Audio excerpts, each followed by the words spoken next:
All right, all right. Hi, everyone. Happy to be back at PyCon APAC. And welcome to my talk on optimizing dependency management and deployment for serverless Python applications with UV and Pants. And I don't know about you guys, but I love AWS Lambda with Python. I've worked with this pieces of technology for several years now, and I've seen its strengths, I've seen its weaknesses, and I've seen some pain points along the way. And for today's presentation, I would love to share to you some investigations we had on how to alleviate some of those pain points in packaging Python for AWS Lambda. So first off, a bit about myself. Hi, I'm Arnel Sarmiento. You can call me Nel. I'm from Davao City, Philippines. I'm a Python backend engineer at Elementa. We're a fintech company based in Sydney that builds tooling for financial advisors. I'm also AWS certified with the AWS Cloud Practitioner and the Solutions Architect Associate certification. And I'm also the community lead of Durian Pi, Davao's Python user group. So in Durian Pi, we do conferences, workshops, and monthly meetups. So if ever you're in Davao City, feel free to hit me up. Maybe you can join a meetup just around the corner. So for this talk, I'm going to share some challenges in deploying serverless Python applications. We're gonna walk through optimizing dependency management with the Pants build system. We're gonna see how we can deploy those optimized Lambda function zip files with Terraform and how we can speed up the installation of our packages with UV. We're gonna look into some caveats, best practices, and some use cases. So, to first introduce to you AWS Lambda. AWS Lambda is a serverless compute service that automatically runs your code and scales according to your needs. It can be a short snippet of code or entire application inside of the AWS Lambda, as long as it fits. And it automatically scales for your workload, and you will only be charged for your usage. So that's AWS Lambda. So what we see here is that the provisioning of our infrastructure is handed over to our cloud service provider. And all we have to focus now is worrying about our business logic, the differentiated work to say. And while we can scale to theoretical infinity, we can also scale to zero. So essentially, if you don't have any users, serverless will essentially charge you $0 for your cloud provider bill. So that's awesome, right? So that begs the question, how do we build Lambda functions with Python? So I'm going to show you some pieces of code. This is like a small Lambda function. This is our whole Lambda handler file. It uses a Pydantic model. And we have a requirements file for Pydantic. So that's our whole file system, our function and just a requirements file. So how do we do this? Usually we do a shell script like this under the hood. We have our entire Python code instantiated to a repository, to a single directory, and we install all of our pip requirements in that directory. After which, we zip that entire directory and then upload that to AWS Lambda. All right? Sounds good, right? However, you might encounter something like this. Pydantic core, no module named. Why? We already installed Pydantic. Why do we get this error? So if you look at PyPI and you look at the downloads folder, you see that there are several versions for this message spec library. So message spec is like a schema validation tool similar to Pydantic. If you see, there's a version for Mac OS with x86, Mac OS with ARM, Windows, Linux for different types of CPU architectures. So this type of discrepancy occurs wherein the computer that we used for building our Lambda function misaligns with the target architecture. So what happens there is that we're building locally with a MacBook, for example, a Mac OS ARM, and it doesn't work with our target Lambda function, which is a Linux x86 compute. So that's the type of discrepancy that occurs. And we can usually fix that if we add this line of code here. So you just dictate what platform we want to add for our pip install. And just like that, we have a working Lambda function. All right. And you can also do something like this. You can emulate the CPU and the operating system with Docker, and all is good. And that's how we build a Lambda function.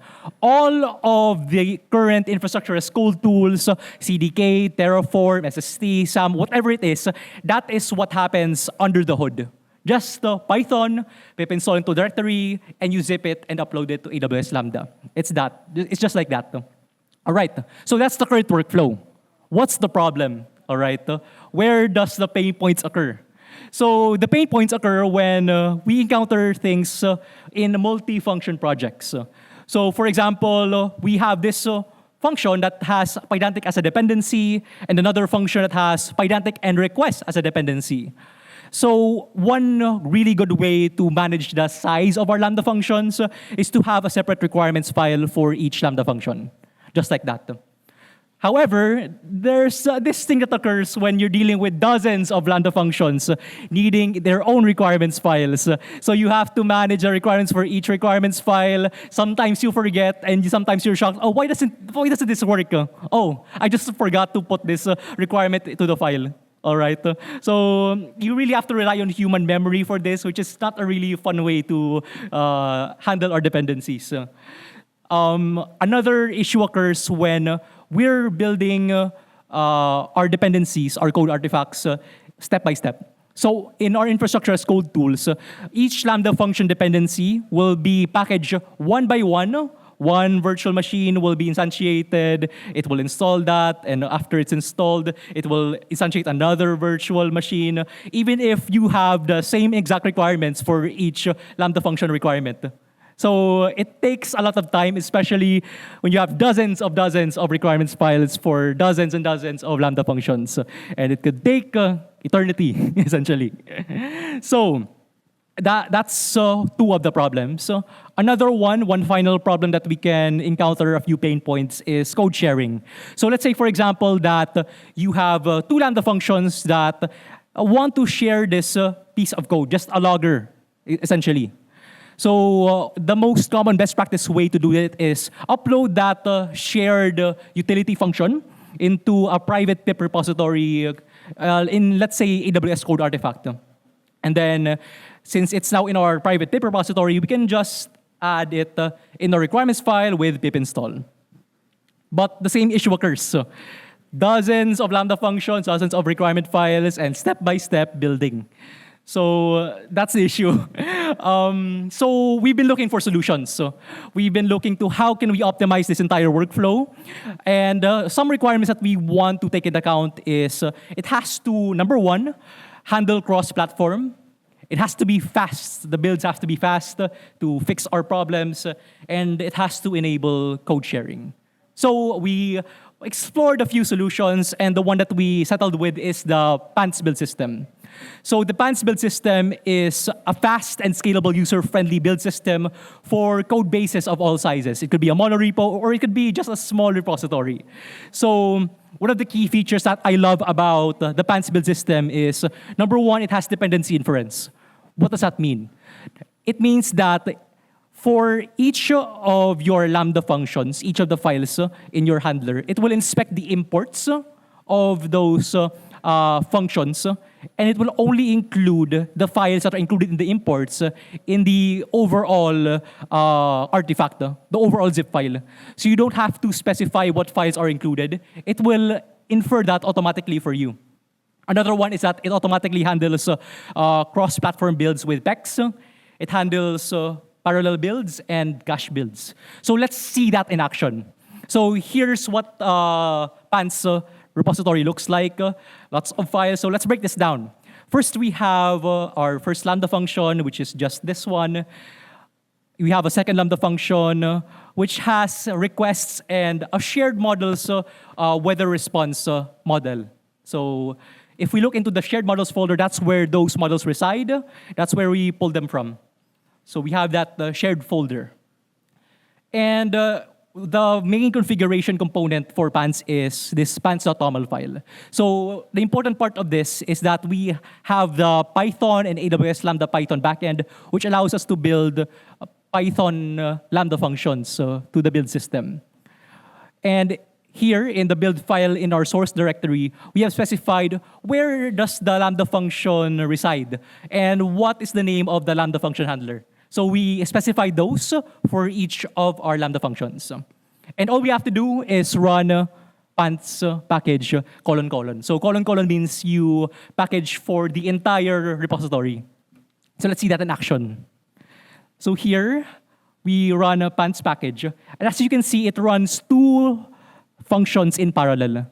So we see that for the first function, it built with requirements of Lambda power tools and Pydantic. And for the second function, it's Pydantic and requests. And if we look into our folders, into the dist, we see that those Lambda functions are now packaged instantaneously, just like that, in parallel. If we look at the user Lambda function, we have power tools installed right there. We have Pydantic there. If we look into our user handler function, you see that we have the user shared models. And if you see at the user shared models, that is the only file that was imported because that was the only file that we needed. And it automatically inferred that in our function file. And same goes with our weather function. There's only Pydantic and requests. And if we look at our Lambda function, we have the weather response. And if we look at our shared models, we only imported weather.py, only the things that we needed. All right. So those are some incredible things that we can do with the pants build system. And to continue with this, if we run pants package again, it's going to do that instantaneously. And because it cached all of our zip files for us. So we don't have to do unnecessary builds if there aren't really any code changes. So that's awesome. So that's what we've seen here. For Lambda function 1, let's say we did 5 seconds or 9 seconds. But for the second, with the same version, second build with the same version, we did 0 seconds because all of it is cached for us. So let's try to make some changes. Let's say in our user handler file, instead of we say hello world, we say hello PyCon APAC 2025. All right. And if we run pants package again, it will only build one Lambda function there. So what you see there is that since only one file has changed, only that file will be built. We will not have to do unnecessary compute when it is not needed if there are no functions that have changed. So that's awesome. So now that we have our zip files optimized, all of it is under the most minimum amount of files that are needed, we can now use Terraform to essentially reference our zip files in our dist repository and then specify our Lambda function with that configuration for both of our functions. You see there we have our dist files, just like that. And then, if we run Terraform apply in our Terraform directory, it's going to essentially deploy our Lambda functions for us. We enter yes. Just wait for a bit. It's going to take around 5 seconds.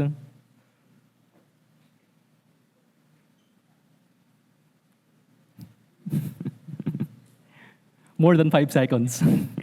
And just like that, our Lambda functions are now uploaded to AWS. So that's the entire workflow. We build all of our zip files individually in parallel with the pants build system. We reference those zip files in Terraform and upload those to AWS Lambda. So we have demonstrated these capabilities of the pants build system. However, these capabilities are only for the build step of our whole application development cycle. We can still do better. We can add another step for our development cycle. So let me introduce to you UV. So UV is a drop-in replacement for pip that promises 10 to 100 times faster install times. So what you see here is that we have a PyProject.toml file, which is essentially our requirements file, that specifies all of the requirements, the dependencies that we need for our entire project. So that's just one requirements file defined for the whole project. We don't have to define a single requirements file for each of our functions. That's for the entire project. So that's centrally managed. And for us to integrate UV with the PANTS build system, we can just reference where our PyProject.toml file is, and we can do something like this. So to demonstrate the power of UV, let me first demonstrate how the lack of capability of pip, let's say. So let me demonstrate this. So we're gonna instantiate our virtual environment. We're gonna activate it. And then let's look into our requirements file. So we have these requirements. And then let's do a pip install. So again, it's gonna take a while.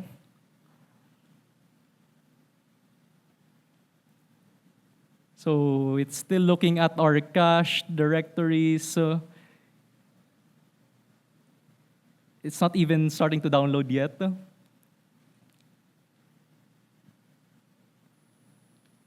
Yeah, let's just wait a minute.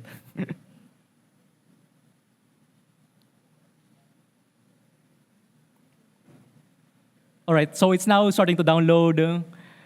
Finally, it's downloading requests, Lambda Power Tools, MyPy, Botocore, everything that we need. So it's a bit slow to say. All right, so I think we're done. We're done. So that's pip. How does it look like when we run UV for installing? So it's something like this. We we create a virtual environment using UV VNV, and we have our virtual environment in our code. We then activate it, source, something like that. And then to install all of our dependencies, we run UV sync. And we're done. That's the power of UV. That's the performance benefits that we are seeing when we're installing our dependencies. So that's the whole workflow of this entire stack. So we defined one requirements file for our entire project. We will install that locally for our local tests, local builds with UV, with blazingly fast speeds. And we can use that to iterate our whole application locally. And for our build time, we will run parallel builds with the PANTS build system with dependency inference, all based from that centralized PyProject.toml file. And all of that will be deployed for AWS Lambda with Terraform. So that's the whole system. Terraform can actually be substituted with other infrastructure as code tools that supports uploading a zip file to AWS Lambda. So it can be CDK or any other IAC tool that you want. So that's it. Some caveats of this workflow. It could be, there's a steep learning curve when you run UV and the PANTS build system. It might be a bit overkill, especially for smaller repositories when you have just 2 Lambda functions and you can handle managing those requirements files yourself. And it's not really ideal for teams that don't have a DevOps culture in place.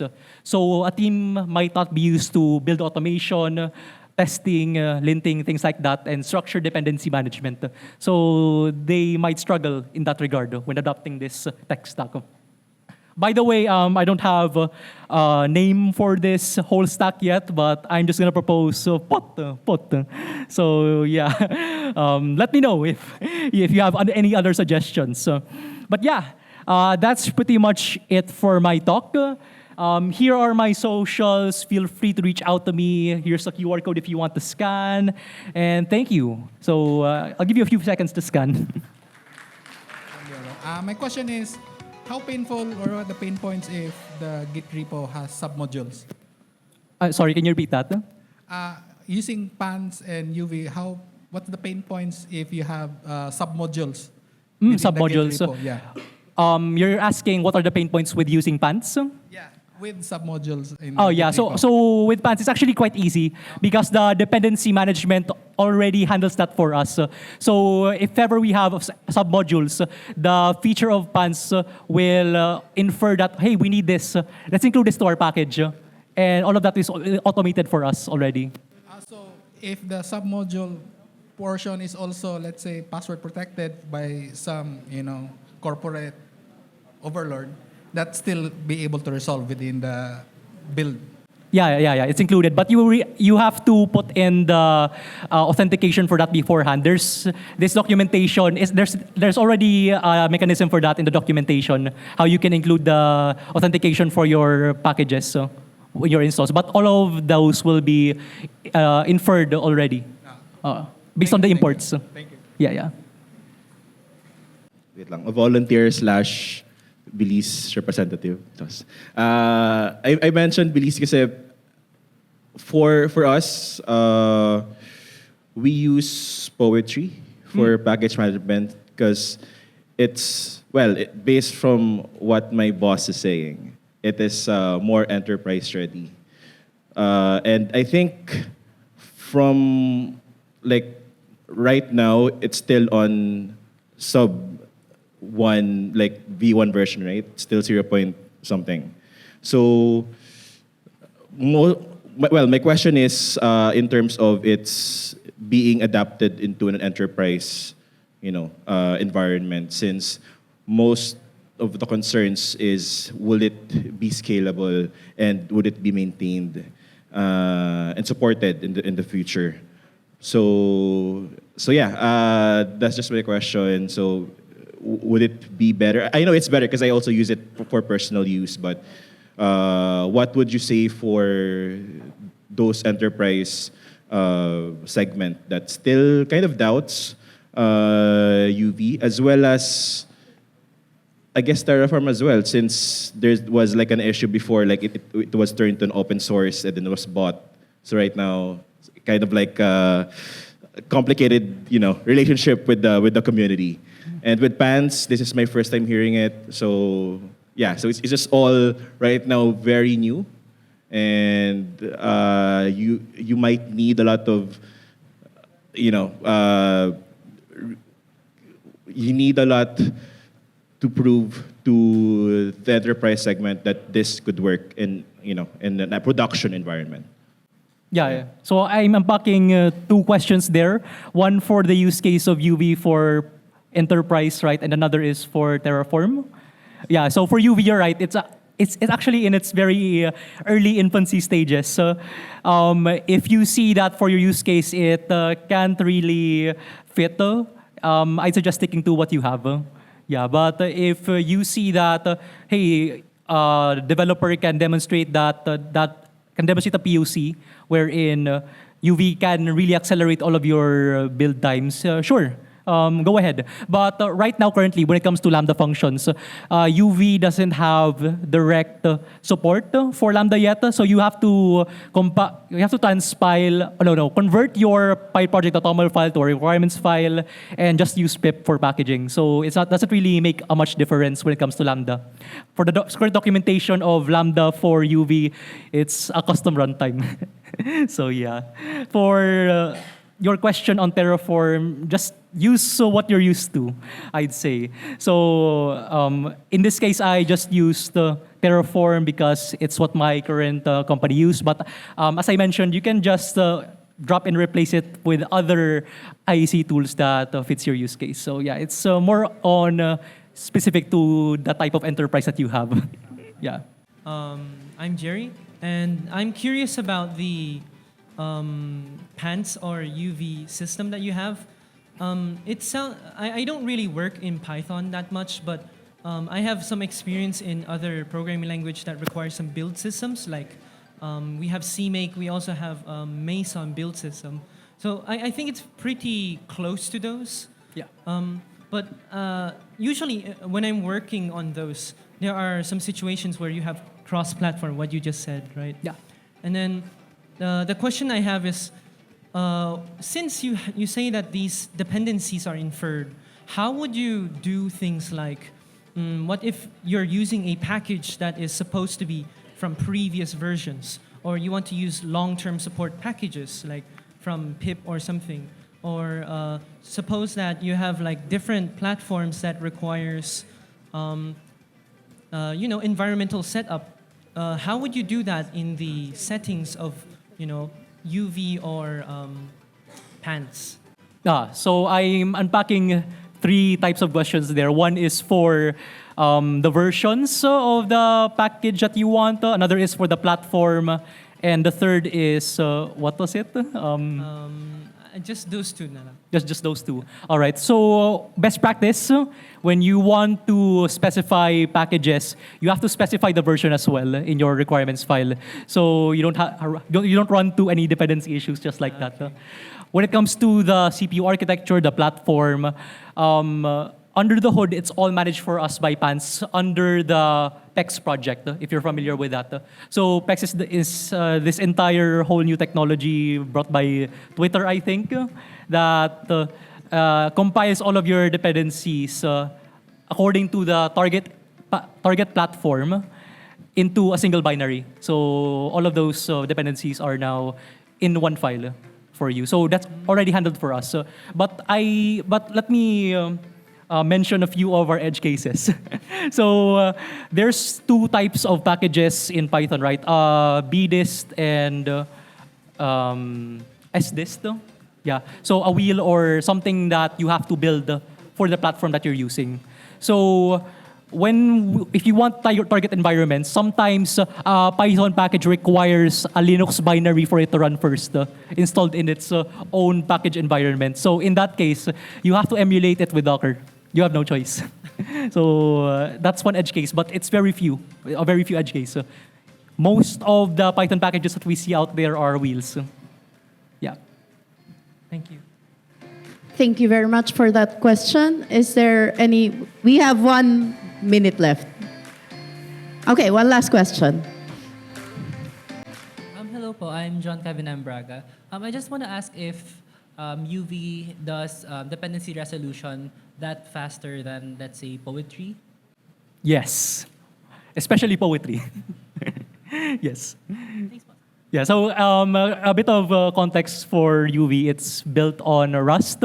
It's very new. It's the, let's say, successor to the, forgot the package, but there's another package before that, and it's also run on Rust. So yeah, you should try it out to see the performance benefits. Thank you so much. Thank you so much, Arnel.